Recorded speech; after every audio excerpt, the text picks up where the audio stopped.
rasa nikmat itu kerana iman. Ya. Semua rasa nikmat itu kerana iman. Ya. Nikmat dalam beribadah, ya. Nikmat dalam berukhuwah, ya. Nikmat dalam kita menjalani kehidupan seharian kita. Semua ni tak. Begitulah juga, ya, begitulah juga dengan nikmat makan. Ya, bilakah masanya makanan tu begitu nikmat dimakan? Ya, bila masa kita rasa makanan itu begitu sedap ni, selera nak makan tu, ya, bila kita dalam keadaan lapar. Nasi semalam pun jadi, kan? Nasi semalam bawah tudung saji pun jadi, kan? Sebab lapar punya pasal, kan? Jadi itulah nikmat. Jadi iman itulah, ya, bagaimana kita nak mendidik iman itu, iaitu iman dididik dengan dalam keadaan kekurangan, dalam keadaan kita lapar, dalam keadaan kita susah, maka ketika itulah iman dapat dimantapkan. Dah, sebab manusia ni diuji dengan dua nikmat. Satu nikmat, ya, kesusahan, dan nikmat kesenangan. Susah pun nikmat juga, kan? Iaitu diuji dengan kesusahan, maka imannya bertambah, maka dia akan dapat rasa kenikmatan, kemanisan iman. Dan bila diuji dengan kesenangan, maka tak ramai orang dapat nikmat kemanisan iman. Tapi dia cuma dapat memenuhi tuntutan nafsunya sahajalah, kehendak dia. Apa yang dia nak semua dapat. Tapi bila dia dapat pun dia tak rasa benda tu nikmat. Sebab apa? Senang dapat. Sebab tu orang yang kaya-kaya telajak semua daripada dia tak ada apa dah. Hilang nikmat kebendaan ni. Sebab memang kita nampak kita yang tak ada, kita rasa wah, dia banyak kayanya, kereta banyak, besar rumah besar-besar. Tapi pada dia, jiwa dia lah, hati kecil dia kosong. Sebab apa? Kalau dia tak gunakan nikmat diberikan untuk kembali pada agama, maka dia tak rasa pun benda tu. Jadi dia kata tak, kan, sedap lah tu, rumah besar kita banyak kan, tak apa dah, tak ni pun tak. Tapi pada kita dah tengok, dia kata tak ada apa-apa, ni banyaknya dah. Kita rasa nikmat sebab kita tak ada, maka kita inginkan benda tu dah. Tapi bila dah dapat benda tu, maka dia pada kita tak ada pun, biasa je lah. Jadi inilah, semua rasa nikmat itu kerana iman. Tapi kalau kita ada iman, marilah dalam keadaan senang pun, marilah keadaan susah pun, lapar, kenyang pun, tapi sebab kita ada iman, maka kita kata semua benda nikmat, kan? Harta dibelanjakan dengan cara yang betul untuk tujuan agama, untuk mencari redha Allah SWT, maka dia akan rasa nikmat hartanya itu, seronok dia, ya? Walaupun memang dia dah kaya dah, tapi dia belanjakan untuk agama, untuk bantu sesama agama dah, maka dia rasakan nikmat tu. Hikmah yang ke-235, An-na'imu wa in tanawwa'at matahiruhu innama huwa li syuhudihi wa iqtirabihi wal azabu wa in tanawwa'at mazahiruhu innama huwa li wujudi hijabihi fasababu al-azabi wujudul hijabi wa itmamul na'imi bin nazari ila wajhihil karim. Maksudnya nikmat itu meskipun beraneka bentuk warnanya, hanya disebabkan oleh kerana melihat dan dekat kepada Allah. Demikian pula siksa wal azabu, walau bagaimanapun aneka macamnya, hanya kerana terhijabnya dari Allah. Maka sebabnya siksa itu kerana adanya hijab. Dan sempurna nikmat itu ialah melihat kepada zat Allah yang maha mulia. Barulah nanti di syurga, nikmat yang paling besar pada kita bila dapat melihat zat Allah Subhanahu Wa Taala, maka hilanglah semua nikmat syurga tu. Kita ni duk cita-cita nak masuk syurga, alhamdulillah dapatlah kita masuk syurga dah. Dah seronok lah, alhamdulillah, nikmat dah.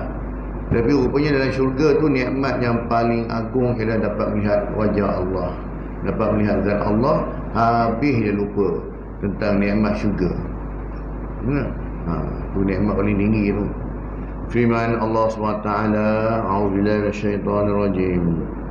Wujuhun yawma idzin nadhirah ila rabbiha nadhirah.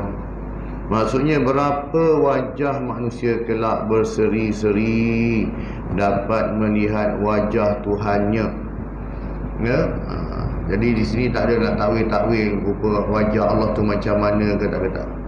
Wajah Allah kita serah pada sana lah.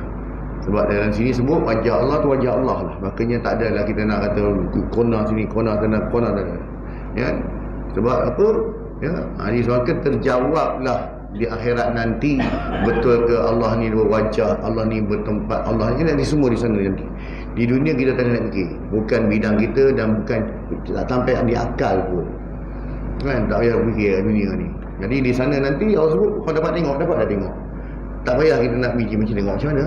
Macam kita tengok lampu ke, kita tengok TV ke, macam tengok bola ke, macam tengok dah. Di sana nanti terjawab segala-galanya. Oh, tengok macam ni. Baru tahu kan? Macam dulu-dulu zaman tak ada televisyen, tiba-tiba ada televisyen, bagi TV dah. Orang yang tak nak tengok ni cuba nak terang macam mana over TV tu. Kau tak tahu, dia cermin tapi dia ada keluar cahaya, dalam cahaya tu ada keluar gambar kan. Orang yang tak pernah tengok TV ni macam mana rupa, macam mana rupa, sebab tak pernah, tak ada pengalaman, tak tahu pun. Dia petak, dia petak. Tapi dia ada keluar suara tau. Kat tepi tu ada keluar suara. Orang yang tak pernah tengok memang dia tak boleh nak describe. Dia tak boleh nak bayang macam mana rupa TV. Tapi bila dia tengok, macam ni rupa TV. Dah lah betul lah kau cakap tu. Petak betul. Di cermin betul. Ada suara tepi, betul lah. Apa nampak? Itulah juga dengan Allah Ta'ala. Duk heboh ke dunia ni macam mana rupa lah. Duk kata macam ni, duk kata macam tu dah. Kita pun tak tengok lagi. Jadi dia harap esok dah tengok, macam ni, terjawablah sudah. Duk gaduh kat dunia dulu ni. Sebab semua tak pernah tengok kan. Jadi bergaduh pada benda yang tak pernah tengok. Jadi pakai describe lah. Yang puak ni kata macam ni, yang belah sini dia kata macam ni. Engkau dah tengok? Tak pernah. Engkau dah tengok? Tak pernah, betul? Asal nak gaduh? Engkau pun dah tengok, aku pun dah tengok. Duk gaduh benda yang tak tengok apa? Nah, jadi dah tengok itu, macam ni rupanya. Selesai dah masalah. Nah, sebab itulah tafakkaru fi khalqillah wa la tafakkaru fi zatillah. Nabi fikirlah kamu tentang ciptaan Allah. Jangan fikir tentang zat Allah. Duk fikir macam mana rupa, macam mana, tak payah. Tiada keperluan pun kita nak fikir. Sebab kita tak sampai lagi pun. Level tu tak sampai pun. Tak mati lagi tak? Tak mati ya. Cuma kita ni sebagai hamba kita kena beribadah. Wa'bud rabbaka hatta ya'tiyakal yakin. Hendaklah kau bernyembah Allah, beribadah kepada Allah sehinggalah datangkan kepada kamu keyakinan. Ya, datang keyakinan. Apalah maksud hatta ya'tiyakal yakin? Apa dimaksudkan dengan keyakinan? Ya, sebab tu orang yang faham ayat ni, surah Al-Hijr ayat 99 sebut. Ya, orang yang salah faham, ya, biasanya kumpulan-kumpulan yang mana mereka ni cuba nak nilah menghampirkan diri dengan Allah dengan cara yang tanpa mengikut Quran dan juga sunnah ni. Maka dia kata apa? Kami ni bila sampai dah keyakinan kepada dalam diri kami tak boleh sembah Allah lagi. Sebab apa? Quran sendiri sebut. Ya, sembahlah Allah sehingga datang kepada kamu keyakinan. Kami dah yakin Allah SWT itu memang ada. Kami yakin bahawa Allah SWT itu betul-betul memberi nikmat, memberi rezeki. Allah Ta'ala berhak mematikan, menghidupkan. Kami yakin dengan Allah Ta'ala. Jadi so tak payah semayang lagi, selamat. Nah, ini orang faham. Ya. Sebab apa? Kenapa dia boleh faham gini? Sebab dia tak ikut disiplin ilmu. Dia pun bukan dalam bidang tafsir pun, kan? Dia pun tak tahu dalam bidang tafsir ni apa maksud. Dalam bidang hadis pun dia kurang. Jadi dia main terjemahkan, tafsirkan ayat ikut akal. Jadi sebab saya dah yakin memang Allah SWT Tuhan segala Rabbul Alamin, memang dah saya yakin Allah Maha memberi, Allah Maha mana, Allah berhak menarik balik. kan? Yarzuqu man yasha'u fi rahmatihi. Okey, maka saya tak payah semayang lagi dah, sebab saya dah yakin dengan Allah. Rupa-rupanya maksud ayat hatta ya'tiyakal yakin itu ialah al-yakin, dimaksud sini ialah kematian. Mati, maut. Kenapa? Sebab kita yakin ke kita keluar surau ni kita boleh sampai rumah kita balik? Kita boleh confident, saya yakin ustaz dengan orang yakin, saya yakin saya akan sampai rumah saya. Lepas main isyak ni saya yakin saya akan sampai. Tak ada orang yang yakin, sebab on the way macam-macam benda boleh jadi. Belum. Kita yakin ke esok kita masih ada lagi pekerjaan? Kena sampai ke office, nah surat bos bagi. Tak. Kita yakin ke bahawasanya kita sempat melihat anak-anak kita membesar. Sempat tengok anak bongsu sekarang ni baru darjah 2 ni, sempat tengok dia kahwin esok. Kita boleh yakin macam tu? Tak ada siapa berani meyakinkan, walaupun dia berani cakap. Orang jahil dia berani cakap macam ni. Kalau orang tu beriman, dia pun tak tahu. Kita yakin ke kita boleh hidup lagi 50 tahun? Tak ada siapa berani. Tapi kita yakin tak yang kita akan mati satu hari nanti? Ya. Kita yakin tak kita akan mati satu hari? Semua confirm. Kullu nafsin za'iqatul maut. Semua orang pasti akan mati. Itu confirm. Jadi itulah maksud al-yaqin. Ya. Wa'bud rabbaka hatta ya'tiyakal yaqin. Beribadahlah kepada Tuhanmu sehinggalah kamu yakin. Maksud yakin sampai kita mati. Sampai kita dapat yakin bahawa kematian itu benar. Sebab itulah imam sebut, tak, sesungguhnya mati itu benar. Ya, Rokit maknanya muka dan nakir itu benar. Azab kubur itu benar. Ya, syurga neraka itu benar. Itulah kebenaran. Dah mati baru kita akan nampak keyakinan. Jadi kalau orang yang salah tafsir ayat ni, dia kata, tak, saya dah yakin dah dengan Allah semua dah, jadi saya tak payah lagi ibadah. Itu salah. Konsep yang salah. Sesat lah tu. Bila salah tu sesat lah. Nikmat dekat kepada Allah, lebih-lebih lagi melihat kepada Allah tu memang tiada tandingnya. Sehingga apabila manusia di syurga ditanya oleh Tuhan, apakah yang kamu rasa kurang dan yang akan kamu minta? Jawab mereka di syurga ni, kami cukup puas dan tidak ada hasrat untuk minta apa-apa lagi dah. Orang yang nak masuk syurga ni, ada dia dah komplit semua, dah apa dia nak semua dapat. Sungai susu ada, sungai arak ada, sungai madu ada. Nampak burung terbang, sedap ni kalau aku buat panggang, terus jadi. Nak dapat terus depan mata. Apa yang tergerak di hati, apa yang kita hajatkan semua kita dapat. Jadi nak apa lagi? Dah okey dah ni. Kami cukup puas dan tidak ada hasrat untuk minta apa-apa lagi. Dah cukup dah. Walaupun syurga yang paling rendah sekali pun nak 10 kali ganda dunia punya ni lah. Sebab sudah cukup puas. Tiba-tiba dibukakan oleh Allah hijab untuk melihat zat Allah. Maka disitulah mereka merasa tidak ada nikmat yang lebih besar daripada melihat kepada zat Allah Subhanahu Wa Taala. Hilang semua nikmat syurga tadi. Duk tengok sungai madu, sungai susu lah, burung terbang boleh jadi burung bangga, apa semua dah siap komplit. Hilang terus bila mana tengok pada zat Allah Subhanahu Wa Taala. Kan? Ya tak ya. Tunggu mati dulu kan. Tunggu mati dulu, tunggu masuk syurga dulu, baru kita akan rasa betul dah ustaz cakap ni kan. Tunggu mati dulu dah. Makanya baru kita tahu betul lah kan. Hikmah yang ke-236, ma tajiduhul qulubu minal humumi wal ahzani fali ajli ma muni'at min wujudil iyani.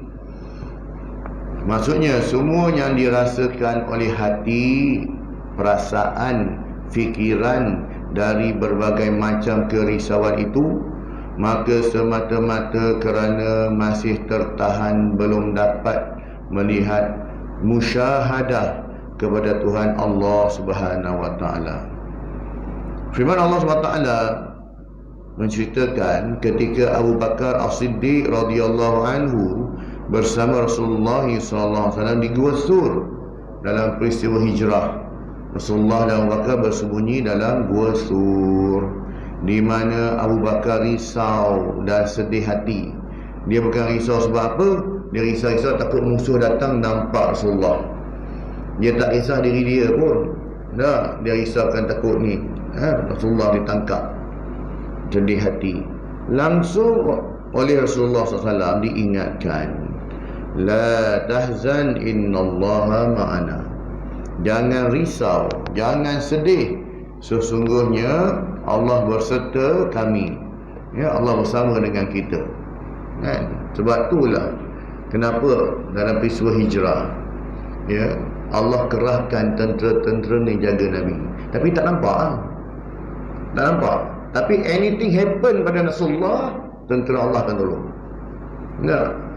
Tentera Allah akan tolong. Dimudahkan sepanjang perjalanan Rasulullah tu.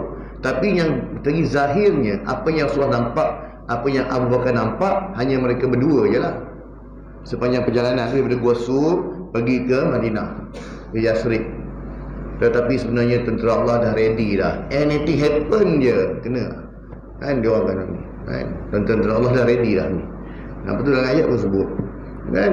Jadi jangan risau. Sebab apa? Allah sendiri yang menjaga. Allah sendiri bersama dengan Rasul dalam peristiwa hijrah. Jadi kalau ada Allah bersama dengan Rasul, apa lagi nak bimbang? Kan? Sebab tu Rasulullah beritahu Abu Bakar, kau jangan risaulah. Abu Bakar risau takut Rasulullah kan ditangkap, dibunuh kan. Dia bimbang. Tapi bila Allah bagi jaminan, follow the flow ya, kau ikut je. Ini just nak kata memenuhi syarat untuk sampai sebagai sunatullah. Nah, kenapa tu? Sebab tu dalam peristiwa hijrah Rasulullah tak naik burak seperti mana dalam peristiwa Isra' dan Mi'raj. Sebab Isra' Mi'raj itu satu anugerah Allah, mukjizat kepada Nabi SAW. Tetapinya dalam peristiwa hijrah, Allah Ta'ala bagi tahu kau kena ikut jalan biasa. Supaya apa? Supaya nanti tidak menjadi bahan, tidak menjadi alasan pada umat akhir zaman. Kenapa kau tak dakwah? Kenapa kau tak ini? Susah nak dakwah orang. Nah, aku bukan ini pun, aku bukan macam ni pun, leceh lah. Nabi dulu pun hijrah naik burak dan sampai ke Madinah, tengok Allah tolong. Kita mana dapat apa nak ni? Jadi tak lagi alasan pada kita. Maksudnya Nabi pun kena ikut macam biasa juga. Aku dah 12 hari perjalanan. Tetapinya gitulah. Ya? Berhati-hati tak. Takut musuh nak tangkap. Jadinya, ya, Asyibli berkata, siapa yang benar-benar mengenal Allah tidak akan risau atau berduka cita untuk selama-lamanya. Dia tahu kadang-kadang Allah Ta'ala uji dia sikit je pun, tak bagi sakit sikit, Allah Ta'ala tarik sikit harta dia, ya? Kalau dia yakin bahawa ya Allah, ya, kau tarik harta aku, kau tarik nikmat kesihatan aku ya Allah, aku redha ya Allah.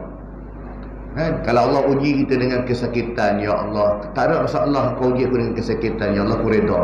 Cuma ya Allah, janganlah kau uji aku seperti mana Nabi Ayub AS diuji ya Allah. Sebab aku bimbang, takut-takut iman aku tak seteguh iman Nabi Ayub AS. Nabi Ayub Allah Ta'ala uji sampai tak ada apa-apa dah. Tarik sedut habis sampai dah tak ada apa dah. Daripada seorang hartawan mempunyai anak yang ramai, harta yang banyak, rumah, isteri yang ramai. Bila mana Allah Ta'ala bagi sakit pada Nabi Ayub, seorang-seorang pergi. Anak semua habis semua mati. Harta, tanaman semua rosak. Tu dari segi itu. Tubuh badan sakit pula. Sampai tak boleh apa, terbaring saja. Nah, Nabi Ayub AS. Cuma kita minta pada Allah, ya Allah, iman aku tak kuat ya Allah. Ya, janganlah diuji seperti mana ujian Nabi Ayub ya Allah. Aku tak tahu aku sanggup ke tak ya Allah. Aku bimbang ya Allah, sekiranya aku diuji terlebih pada sangkaan aku ni, takut-takut aku pula jadi kufur nikmat esok. Nah, ada tuan nak. Orang yang rajin semayang, rajin solat, jaga ibadah, tak? Ya, dia ada target kan, dia ibadah sampai ni. Tapi satu ketika benda yang dia tunggu tak dapat. Ya, tunggu tak dapat. Lalai dia kata, "Pedak aku nak ibadah. Aku hari tu bukan main lagi, puasa penuh 30 hari lah, tiap-tiap malam tahajud lah, Quran aku tak tinggal lah, sedekah tiap-tiap hari lah. Ingatkan lepas-lepas raya ni bolehlah jadi kaya ke, naik pangkat ke, macam tu je tak apa lah, malah kita bimbang itu. Kita bimbang je, takut macam tu kan, sebab iman kita tak kuat. Kita bimbang, ya Allah janganlah sampai macam tu ya Allah, ya. Sebab kita punya iman ini sebab kita tak diuji kan, kita dalam kata zone begini, relax je tak. Maksudnya boleh, nak tak nak je bagi surah, tak ada masalah kan, cuma kita rasa okey. Tapi kita bimbang, Allah tak uji esok kita lebih, kita bimbang takut kita tak boleh, kita tak dapat nak menanggung ujian tersebut kan. Jadi kita bimbang tu ya Allah kan? Tapi yakinlah, la yukallifullahu nafsan illa wus'aha. Allah memang takkan uji hamba-hambanya yang melampaui kemampuannya. Allah janji, itu janji Allah. Cuma takut kita ni ya. Allah Ta'ala belum uji sampai peringkat yang mana dekat yang kita mampu, kita dah surrender lah, kita dah fed up dah. Itu kita bimbang tu ya Allah. Kita minta doa pada Allah, ya Allah. Dan sebab iman kita bukan kuat mana dah, takut ya. Daripada kita ni hanya hamba taat, kita bimbang ya Allah, atas sebab iman kita tak kuat tadi. Apapun kita yakin bahawa bahawasanya Allah SWT uji kita tu sebab Allah Ta'ala perhatikan kita. Allah Ta'ala jadikan kita special, sebab tu diuji. Nabi mana tak diuji ya? Sebab Nabi ni special. Orang-orang soleh, orang-orang alim, orang mana tak uji? Semua diuji kan? Jadinya Allah, kita bukan orang alim mana pun, tapi mungkin adalah kelebihan yang Allah Ta'ala suka pada kita, maka Allah uji kita. Tanda sayang yang Allah pada kita. Sebab apa? Allah simpan satu hadiah special. Kau dapat jalani ujian ni, aku bagi kau hadiah special ni. Jadi kita jalanilah ujian ni dengan sabar. Firman Allah SWT, ala inna awliya Allahi la khawfun alaihim wa la hum yahzanun. Ingatlah sesungguhnya para waliullah, yakni orang-orang yang Allah Ta'ala jaga mereka kan. Wali Allah ni Allah Ta'ala jaga mereka ni ya. Para waliullah itu tidak berasa takut dan tidak merasa duka cita ya. Sebab apa? Mereka yakin dengan Allah SWT. Mereka yakin bahawa Allah sentiasa bersama dengan mereka, dengan sebab kesolehan mereka itu. Dan sabda Nabi SAW kepada Abu Bakar As-Siddiq ketika di Gua Sur, bagaimanakah perasaanmu hai Abu Bakar terhadap dua orang yang ditigai oleh Allah SWT, disertai, dilindungi oleh Allah SWT kan. Rasulullah dengan Abu Bakar dua orang, tapi ya bukan dua orang, termasuk Allah SWT ada tiga itulah. Bukanlah kita ada tiga orang, sebab Allah Ta'ala bukan orang, tapi ya ada tiga. Allah bersama sekali dengan Nabi dan juga Abu Bakar kan. Kemudian hikmah yang ke-237, min tamamin ni'mati alaika ay yarzuquka ma ya'fika wa yamna'aka ma yudghika. Maksudnya setengah dan kesempurnaan nikmat Allah kepadamu, jika Allah memberi rezeki yang cukup dan menahan daripadamu apa yang dapat menyesatkanmu kan. Nikmat iman ni Allah Ta'ala bagi kepada kita ni ya. Allah Ta'ala uji kita dengan rezeki cukup, ataupun Allah tahan rezeki itu daripada kita, kita tetap istiqamah dengan agama. Tidak ada benda yang dapat menyesatkan kita kan. Sama ada nikmat ditarik ke, nikmat diberi ke, kita tetap konsisten beribadah pada Allah. Dalam surah Al-Alaq ayat 6 hingga 7, innal insana la yatgha ar-ra'ahu istaghna. Sesungguhnya manusia itu pasti melampaui batas tersesat jika merasa diri kaya tidak berhajat. Allah Ta'ala sebut dalam surah Al-Alaq, kita baca selalu dah. Manusia ini dia pasti akan melampaui batas bila mana dia merasa dirinya dah kaya. Dia kata diri dia tidak berhajat kepada siapa pun. Contoh dah banyak, Fir'aun laknatullah, Namrud ya. Siapa lagi? Haman, orang-orang yang jahat, Qarun. Ini semua contoh yang Allah bagi. Sampai hari ini disebut nama mereka. Ingatkan disebut nama mereka ni ya, diceritakan tentang kebaikan, rupanya sebut nama mereka sampai kiamat sebab keburukan mereka, sebab kejahatan mereka. Inilah orang-orang yang Allah Ta'ala bagi nikmat kepada mereka, mereka tak kerti nak bersyukur. Itu dah sebut manusia ni melampaui batas bila mana dia dah cukup kaya dan dia tidak berhajat. Makanya dia ketika itu dia dah mula mempertikaikan. Bila orang rendah pada dia, dia mula mempertikaikan. Engkau ni, kau miskin sebab kau malas kerja. Aku dulu macam kau juga. Kerjalah, pergilah buat-buat ni semua. Aku dulu pun susah juga, tapi tengok sekarang dia kaya dah. Kan? Kau malas, kerja tak. Jadi dia, sebab apa? Sebab pada dia semua orang cara jalan hidupnya macam dia. Dia faham macam tu. Ada orang berbeza-beza. Allah Ta'ala uji dengan berbagai ujian. Tak sama jalan hidup kita. Ya betul, mungkin dulu dia susah dengan sebab dia usaha tadi, makanya dia berjaya. Tapi yang kita sedih bila sebab apa? Waktu dia susah dia ingat Allah. Waktu dia senang dia lupa pada Allah Ta'ala pula. Kan? Sebab apa dah kaya raya kan? Sa'ad bin Abi Waqqas radhiyallahu anhu berkata, saya telah mendengar Rasulullah SAW bersabda, sebaik-baik rezeki yang mencukupi dan sebaik-baik zikir yang sama. Abu Darda radhiyallahu anhu berkata, Rasulullah SAW bersabda, tiada terbit atau terbenam matahari melainkan di sisinya ada dua malaikat yang berseru. Seruan itu dapat didengar oleh semua makhluk kecuali manusia dan jin. Maksudnya haiwan semua dengar. Sebab itulah pagi-pagi kalau dengar bunyi ayam berkokok, maksudnya dia nampak malaikat.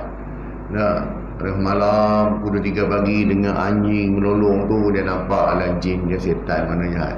Kan? Sebab haiwan kan dia nampak. Kan? Jadi manusia tak nampak. Hai sekalian manusia, silakan kembali kepada Tuhan. Malaikat berseru lah. Dia kata tu, sesungguhnya yang sedikit tetapi mencukupi itu lebih baik dari yang banyak hingga melalaikan, menyesatkan. Sebab itulah, sebab tu Allah tidak menjanjikan kekayaan kepada kita, tapi Allah Ta'ala menjanjikan kecukupan kepada kita. Allah Ta'ala bukan janjikan banyaknya harta, maka Allah Ta'ala janji kita akan kita keberkatan harta. Walaupun tak banyak, kalau berkat cukup, siap boleh kongsi lagi dengan orang lain, kan? Tapi kalau harta tak berkat, maknanya banyak macam mana pun tetaplah tak cukup. Dia tamak lagi nak ambil hak orang pula jadi hak dia. Firman Allah SWT, وَابْتَغِ فِي مَا آتَاكَ اللَّهُ الدَّارَ الْآخِرَةَ وَلَا تَنْسَ نَصِيبَكَ مِنَ الدُّنْيَا. Maksudnya pergunakan semua yang diberikan Allah kepadamu, iaitu yang berupa hidup panca indera, akal, fikiran, tenaga dan harta kekayaan untuk mencapai kebahagiaan dan keuntungan akhirat.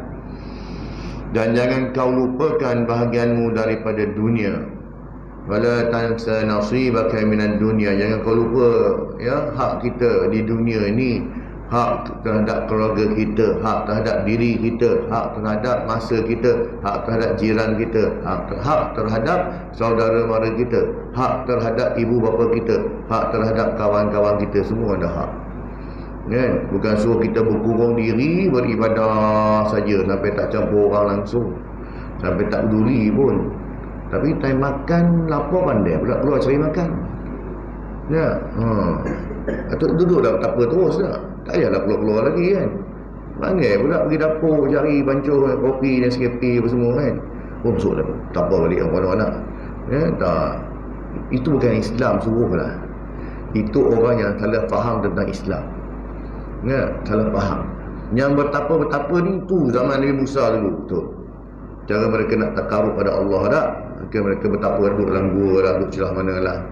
Zaman Rasulullah tak payah. Nak bertapa di mana? Dalam masjid. Tunggu waktu solat. Dia punya pahala cukup besar. Niat i'tikaf dalam masjid cukup besar pahala dia. Kan? Itu Islam dah hancur kat benda tu dah. Kita payah macam dulu tak payah. Tak payah susah. Kan? Nak bertaubat, tak perlu bunuh diri. Angkat tangan minta ampun pada Allah saja. Tak payah nak pening-pening lagi dah. Ya, sebab kita bukan ikut syariat umat terdahulu. Kita ikut syariat Nabi Muhammad sallallahu alaihi wasallam. Kepentingan yang pertama dan utama ialah keselamatan akhirat. Adapun dunia, maka ia sambil lalu jika tidak lupa. Sebab siapa yang sungguh beramal untuk akhirat, maka dunianya terjamin untung dan puas. Sebaliknya jika amal usahanya hanya untuk dunia, maka baginya tidak bertambah dari ketetapan Allah dan akhiratnya rugi, tidak dapat apa-apa. Orang yang kejar dunia, maka akhirat tinggalkan dia. Orang yang kejarkan akhirat, maka dunia akan ikut dia. Ya, itulah. Ya.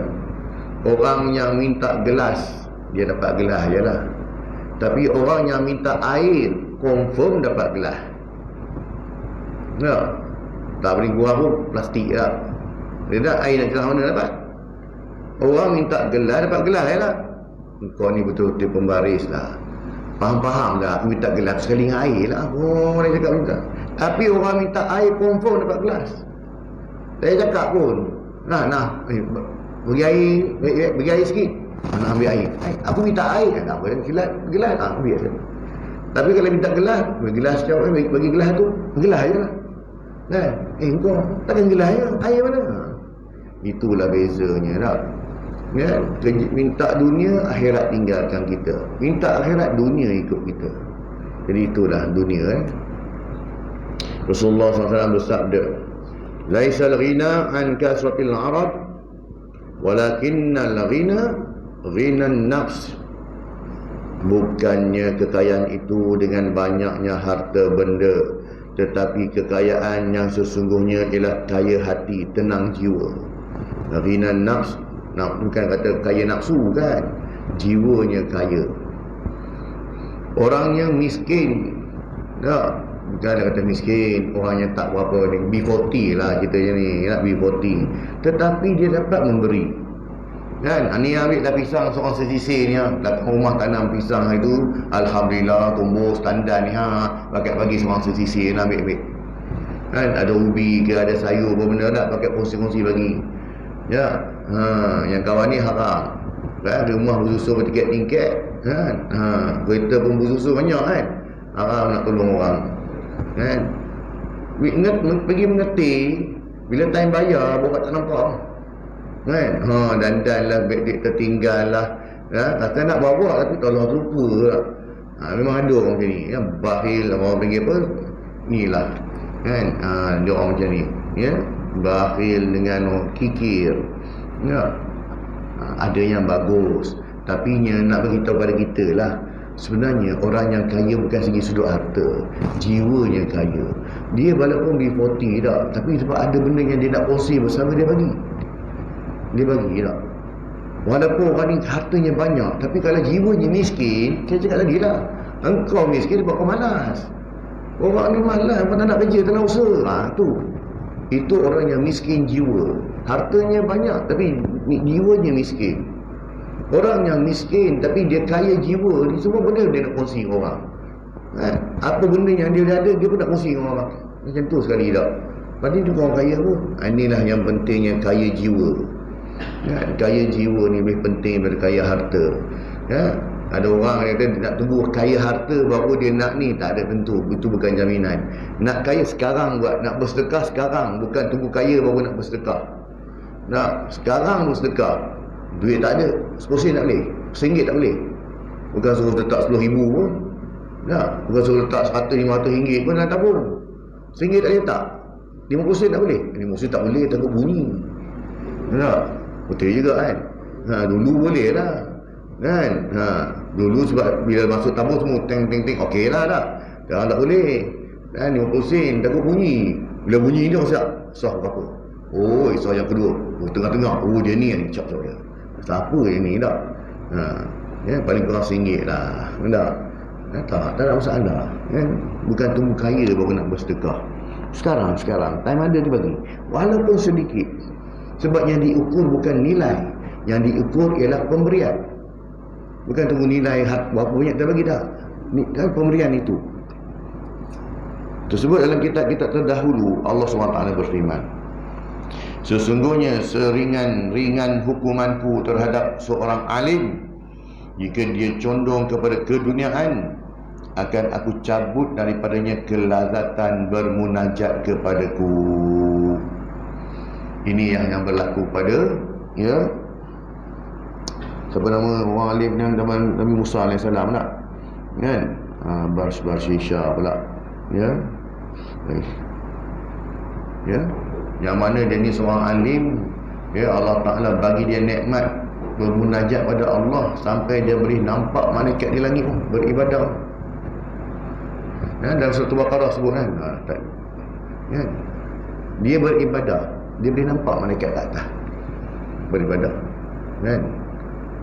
Bal'am bin Bawra', Bal'am bin Bawra' ni ialah orang alim zaman Nabi Musa AS. Bal'am bin Bawra', ingat tuan-tuan cerita ni, boleh Google tengok. Dia punya ibadah sampai dia nampak malaikat di langit. Doa dia tadah tangan, Allah tak pernah tolak pun. On the time Allah bagi. Sebab apa? Dekatnya dengan Allah Ta'ala sampai macam tu sekali. Allah Ta'ala bagi keistimewaan. Dia bukan Nabi pun. Dia bukan Nabi. Tak. Tetapinya dengan sebab dia ni tertipu dengan nikmat dunia, harta dunia. Orang tawarkan harta pada dia supaya join dengan geng dia orang. Sebab dia orang memusuhi Nabi Musa AS. Dan dia memusuhi Nabi Musa AS. Dan dia mendoakan laknat ke atas Nabi Musa AS. Allah terus blok. Tak dapat lagi tengok malaikat di langit, tak dapat lagi doa, semua Allah telah blok. Dan dah tiap kena blok, Allah Ta'ala letak kedudukan dia lebih hina daripada seekor anjing. Kan? Ni dalam surah Baqarah boleh tengok boleh buka dalam Quran. Bal'am bin Bawra', asalnya dia boleh tengok malaikat langit, boleh berdoa direct terus makbul. Tapi dengan sebab dia memusuhi Nabi Musa AS, mendoakan kecelakaan kepada Nabi Musa AS, Allah tarik terus nikmat. Tak dapat dah lah, tak dapat. Darjat kau lebih hina daripada seekor anjing. Allah Ta'ala umpamakan orang alim macam tu. Allah Ta'ala umpamakan demikian. Orang alim, orang yang so-called ulama, tapi bila dia tertipu dengan dunia, tarafnya lebih hina daripada anjing. Sebab anjing ni sifatnya apa? Siapa yang bagi dia makan, itulah yang aku ikut. Engkau bagi aku makan, okeylah, engkau lah tuan aku. Engkau makan, okey, engkau lah tuan aku. Itulah Allah letak nilai. Kita risau takut jadi macam tu tuan nak. Allah Ta'ala letak kedudukan ulama tu kan? Orang yang mana terpedaya dengan dunia. Kemudian dalam hikmah yang ke-238, liyaqilla ma tafrahu bihi yaqilla ma tahzanu alaihi. Kurangilah kesenanganmu dengan dunia supaya berkurang pula kedukaanmu pada dunia. Betul Nabi SAW, baginda tak ada sofa, tak ada katil yang hebat, tilam yang tebal, cuma selalu ada sebidang tikar. Sebidang tikar itu digunakan 2 in 1, 2 dalam 1. Waktu siang, tikar itu digunakan sebagai alas duduk. Waktu malam, tikar itu dijadikan dinding supaya angin sejuk tak masuk, tak kena pada tubuh baginda Nabi. Itulah Rasulullah kan? Sebab apa? Bukan ni nak didik hati satu hal, kemudian itulah yang Rasulullah ada pun. Sebab itulah kalau kita ada kesempatan pergi umrah, tak pergi umrah buat apa tuan-tuan, pergi Google cukuplah tengok replika rumah Rasulullah. Tapi kalau kita pergi dapat tengok sendiri, replika semua dapat replika je pun, tapi kita dapat tengok, ya Allah, kita rasa cukup terharu, cukup sedih. Ini Nabi rahmatan lil alamin yang membawa rahmat ke seluruh alam. Macam ni rumah dia, macam ni bilik tidur dia, keadaan macam ni. Macam tu sekali tuan-tuan. Bilik air pun tak ada. Kok kita punya bilik air besar lagi pada bilik air pada rumah Nabi SAW. Kadang-kadang dapur kita pun besar lagi tak. Jadi tu dah kata tak. Rumah Rasulullah tu tak, rumah PPRT pun besar lagi. Tapi itulah Nabi tak. Bukan setakat ya, rahmatan lil alamin, tapi penghulu, sayyidul anbiya, penghulu pada semua nabi sallallahu alaihi wasallam. Seorang ditanya, mengapakah engkau tidak pernah risau? Jawabnya, kerana saya tidak menyimpan barang yang akan merisaukan, menyusahkan bila hilang. Sebab yang menyenangkan itulah pula yang menyusahkan. Jika sedikit maka sedikit pula. Dan bila banyak disenangi, tentu banyak pula yang akan menyusahkan. Hikayat, seorang memberi hadiah kepada raja sebuah gelas dari pirus yang bertaburkan permata yang sangat berharga. Gelas yang mana ditutupi dengan permata-permata ni. Maka kerana sangat gembira raja menerimanya, ia menunjukkan hadiah itu kepada seorang hakim. Dia ni ahli hikmah. Orang panggil hari ni cendekiawan lah. Orang panggil hari ni sastrawan ke apa panggil ni kan, ahli fikir ni. Yang cerdik pandai ni. Ya. Nah, bagaimana pendapatmu tentang gelas ini? Jawab yang bijaksana tadi, hakim tadi, orang yang bijaksana, pendapatku itu suatu bala dan kefakiran. Maksudnya sesuatu yang raja dapat, gelas yang special tadi itu satu bala dan kefakiran. Tanya raja pula, bagaimana pendapatmu itu? Macam mana pula? Sedangkan ini harta ni kena jual mahal ni. Ya? Jawabnya, jika pecah berupa bala sebab tidak dapat dicantum dan tidak ada gantinya. Itu pasal yang kadang-kadang perempuan ni dalam bab pinggan akopal ni yang beli langkawi hari tu, nak pergi kat Dia Mansuri lah, beli kat Smack Group lah kan. Kalau pecahnya tu dia punya membebe, ya Allah. Jadi tuan-tuan, kalau pinggan jenis batu pecah tuan-tuan, hilangkan bahan bukti, clear terus, jangan tunjuk serpihan pun, buang terus clear, pergi capak masuk hutan tu. Jangan tinggal bahan bukti. Kalau ditanya pun, entah hari tu rasa ada ni, hari tu tak lalu rasa macam tak tahulah, macam tu dia jawab. Kalau kita kata pecah itu, aduh, tapi 3 kali raya pun belum tentu lagi cerita ni akan hilang. Itu lawak. Ni raya ni jaga-jaga sikit ni cawan tu jaga-jaga, jangan duk pegang lagi dah, jaga. 3 kali raya belum habis lagi cerita ni. Dah hilangkan bahan bukti dah. Ni cerita tadi ni. Kan kalau pecah tadi susah, mana ada ganti lagi dah. Sebab apa? Yang macam Smack Groupnya Dia Mansuri dia memang tempah khas. Tak boleh cari kat mana pun. Kita nak pergi cari dekat Sobu ke, nak pergi cari dekat Ion, tak ada. Sebab memang dia punya. Dia tempah tu memang untuk kedai dia punya. Memang kat kedai dia je lah. Nak tak nak kena buat rombongan balik. Itu pun belum tentu ada. Sebab ini bilangnya fashion lama punya. Ini desain baru. Jadinya hilangkan terus bahan bukti dan buat-buat tak tahu sahajalah. Itulah cara yang selamat. Kalau tidak, 3 kali raya belum selesai lagi cerita ni. Jadinya jika pecah berupa bala sebab tidak dapat dicantum dan tidak ada gantinya. Jika tercuri, kau sangat perlu kepadanya sehingga menjadi fakir kepadanya. Maka tiada lama tiba-tiba gelas itu pecah. Pecah sungguh. Maka benar raja merasa mendapat bala dan sangat menyesal. Lalu berkata, benar kata hakim itu. Seorang yang berakal sihat, iaitu orang yang tidak terpengaruh oleh sesuatu, jika ada tiba menyebabkan sibuk, dan bila hilang menyebabkan menyesal dan bingung. Al-Junaid berkata, seorang yang berakal sihat itu ialah yang menyelidiki segala sesuatu, mencari yang lebih utama untuk dikerjakan dan didahulukan dari lain-lainnya. Maksudnya keutamaan kita dalam antara 2 perkara penting, mana lebih penting? Antara 2 perkara, urusan dunia dan akhirat, yang mana kita perlu dahulukan. Ya, jadi inilah orang yang bijak. Dalam bab urusan dunia akhirat dulu. Tengok juga pada keadaan.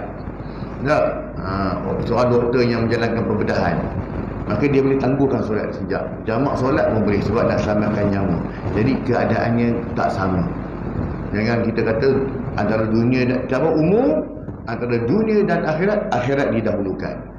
Tapi dalam situasi tertentu, ya, bukan kita lupakan akhirat, ya, tapi dunia dah. Sebab apa? Dia melibatkan nyawa, melibatkan keselamatan, apa semua dah.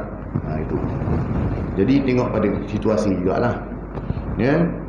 Dan selalu mengikut petunjuk Allah dan Rasulullah dalam membezakan apa yang berguna atau mudarat baginya di dunia dan akhiratnya. Kemah yang ke-29, in aradta an la tu'zala fala tatawalla wilayati wala tadumu laka. Jika engkau tidak ingin dipecat, maka jangan memangku jawatan yang tidak akan tetap bagimu untuk selamanya. Dan himah yang ke-240, in raghabatka al-bidayatu zahadtuka an-nihayatu in da'aka ilaiha zahirun nahaka anha batinun. Jika engkau tertarik oleh permulaannya, pandangan luarnya, segi-segi zahirnya, maka akan menjemukan engkau pada akhirnya. Jika engkau terpengaruh dengan pandangan lahir, maka akan dilarang oleh hakikat batinnya, maka dicegah oleh hakikat batinnya. Jadi Al-Quran cukup.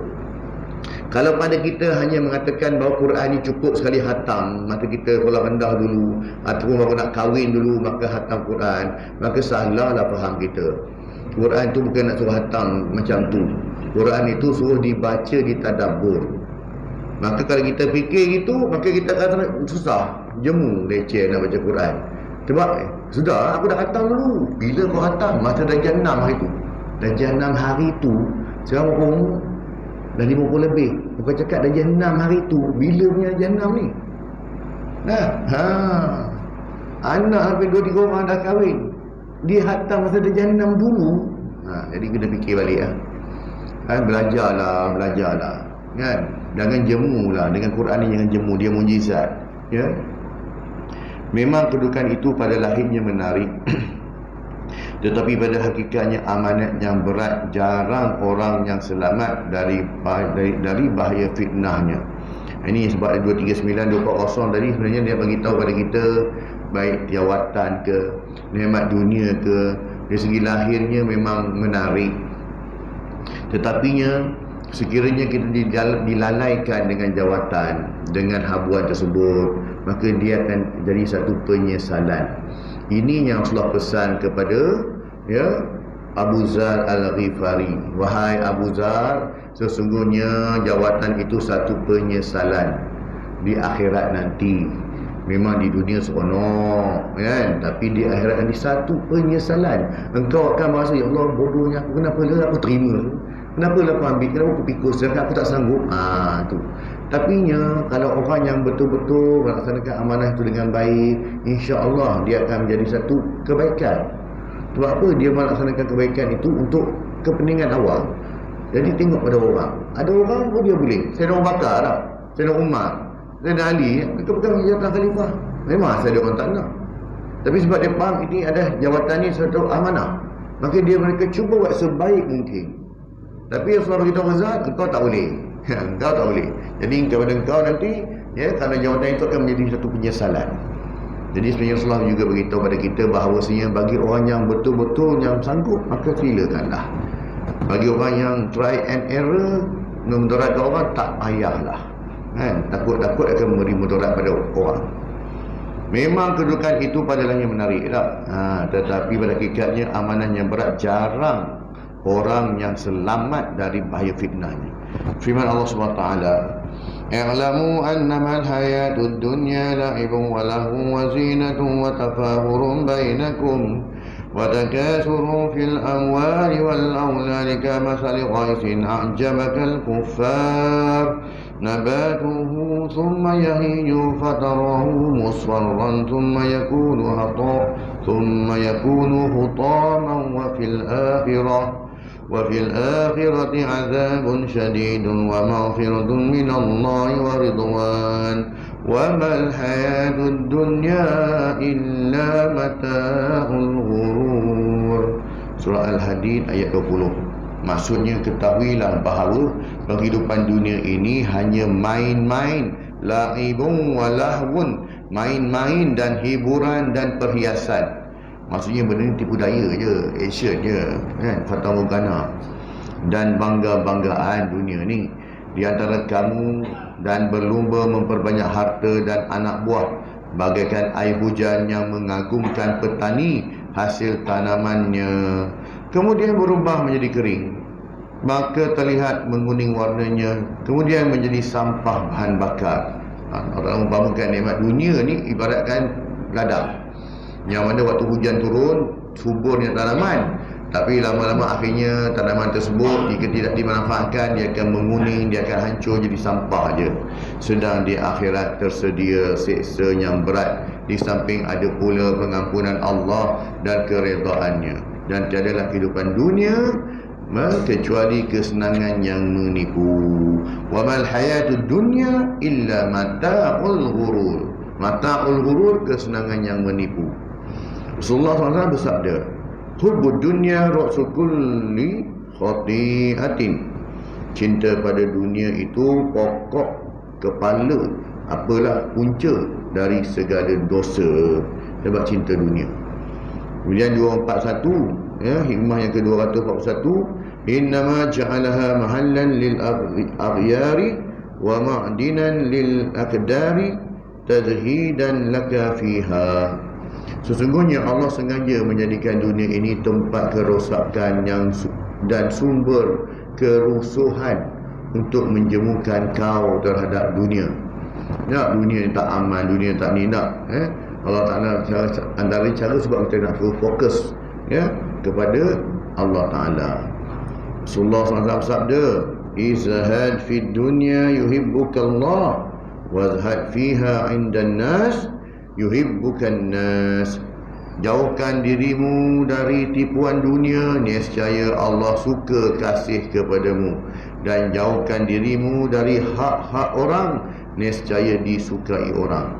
Maksudnya kalau kita cari redha manusia, maka manusia sukalah pada kita. Kita cari redha Allah, Allah suka pada kita.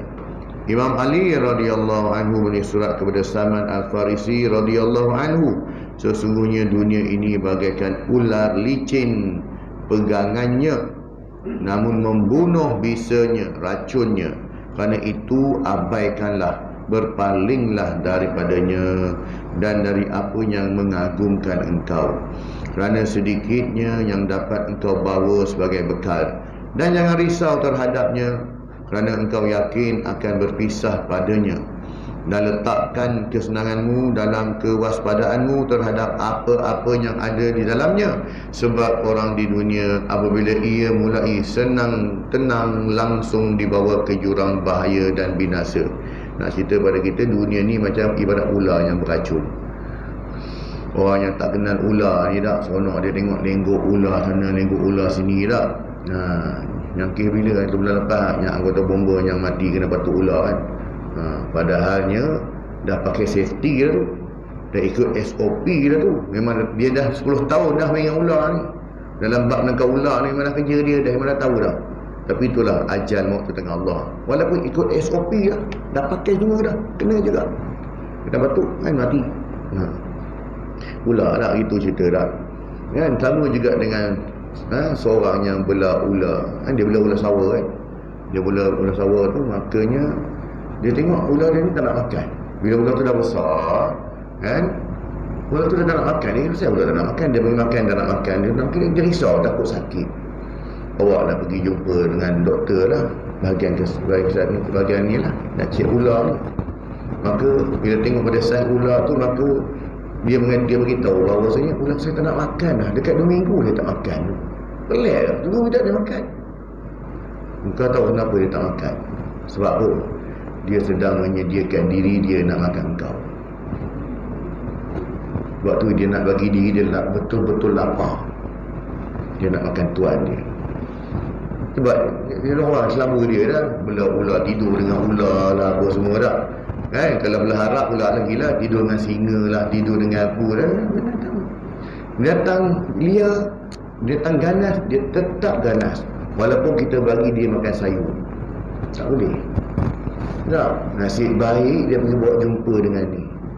Dan baru dia tahu rupanya ular tu setengah mempersiapkan diri dia. Tak makan, nak bagi betul-betul lapar. Dia nak siapkan ruang dalam tubuh badan dia. Dia nak ngap tuan dia ni. Dia baru tahu tak.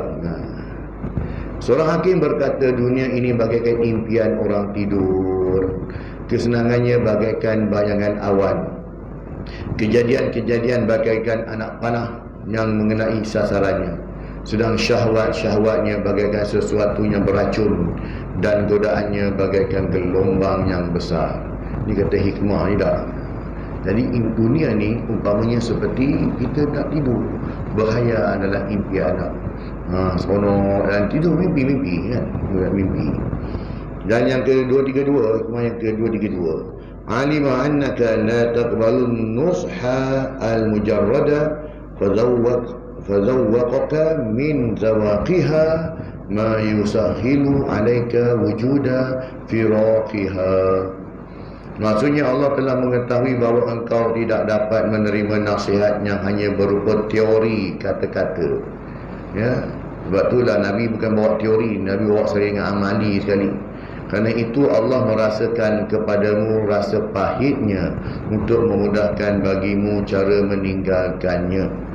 Sebab itulah kenapa Allah Ta'ala bagi tahu kita api itu panas. Bukan seronok je api itu membakar, boleh masak nasi dah, boleh panggang ayam dah. Dia juga memberi mudarat kalau salah handle dah. Kalau tak kena cara, dia akan menjadi mudarat. Api ketika kecil menjadi kawan, bila besar menjadi lawan kan. Jadi walaupun kita rasa seronok, api ni bagus, boleh nak, tapi kena fikir ada juga di sebaliknya tu benda yang tak baik. Jadinya kalau nak bagi kita yakin bahawa betul-betul api tu panas, peganglah api tu. Selalu kita didik anak kita. Kadang saya beritahu juga dengan anak murid saya dah, kalau jenis malas semayang ni, nanti kita masuk neraka, kita akan dibakar dengan api neraka. Api neraka tu panasnya lebih kurang 70 kali ganda panasnya api dunia. Jadi kalau kamu tak nak semayang, boleh, tak ada masalah pun. Ya, tapi syaratnya pergi ke dapur, buka, hidupkan api, cuba letak tangan ke atas. Sanggup tak sanggup? Kalau boleh tahan, kan? Memang ada tak? Orang niaga cucu apa benda ni, tenang beri ambil tak? Agak-agak kalau kamu boleh tahan panas macam tu, tak rasa apa-apa, okey. Ya, itu cara kita gunakan analoginya ni. Ya, kalau sanggup lah, ni, tahan dulu dengan api panas. Tak payah api dapur, lilin pun jadi tak? Kalau betul sanggup menahan api neraka. Api neraka 70 kali ganda. Ini bawa api dunia. Jadi itulah lah. Kita fikir yang tu je lah. Kalau sanggup tak ada masalah, kan? Pergi buat. Sebab manusia bila menderita ujian-ujian Allah yang berupa bala, maka ia tidak senang dunia, lalu ingin mati, ingin berpisah dari dunia yang fana ini. Pada dia tak ada penyesayan lagi, dah mati je lah. Bala yang biasa diujikan Allah ialah kemiskinan, penyakit, kelaparan, ketakutan, kehilangan harta, kematian dan lain-lainnya, yang menimbulkan kecemasan manusia dan tiada ketenangan hidup. Inilah perkara-perkara yang masih cukup takut. Dia takutkan kemiskinan, dia takutkan penyakit, dia takutkan kelaparan. Hakikatnya dia takut macam mana pun, dengan sebab dia takutlah. Dia takut sakit, dia takut lambat mati tu, kita pakai injection tu, yang tidur dalam tong oksigen. Konon-kononnya dengan tong oksigen ni dapat menahan diri dia sampai dekat 100 tahun. Rupa-rupanya umur 50 tahun dah meninggal. Kan? Dia risau sangat dah, takutlah mati, takut ni tak. Siap tidur dalam tong oksigen tu, kan? Rupanya umur 50 dah meninggal dah pun. Itulah sebab kematian ini semua dalam ilmu Allah SWT. Ya, itulah tuan-tuan tentang hikmah yang kita telah bacakan tadi. InsyaAllah pada kuliah akan datang kita akan masuk pada hikmah yang ke-243, ilmu yang berguna. Sungguhnya apa yang baik kepada Allah SWT, sebab kelemahan dan kurangan semua ampun dan maaf daripada kelemahan diri saya sendiri. Semua Allah kurniakan kepada kita kefahaman dan juga kekuatan untuk kita amalkan dan sampaikan insya-Allah. A'udzubillahi minasyaitonir rajim. Bismillahirrahmanirrahim. Alhamdulillahirabbil alamin. Wassalatu wassalamu ala sayyidina Muhammadin wa ala alihi washabbihi ajma'in.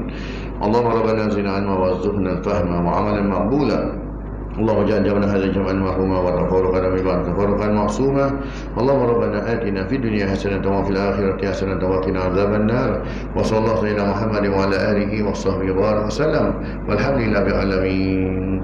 سبحانك اللهم وبحمدك أشهد أن لا إله إلا أنت أستغفرك وأتوب إليك. Assalamualaikum warahmatullahi wabarakatuh.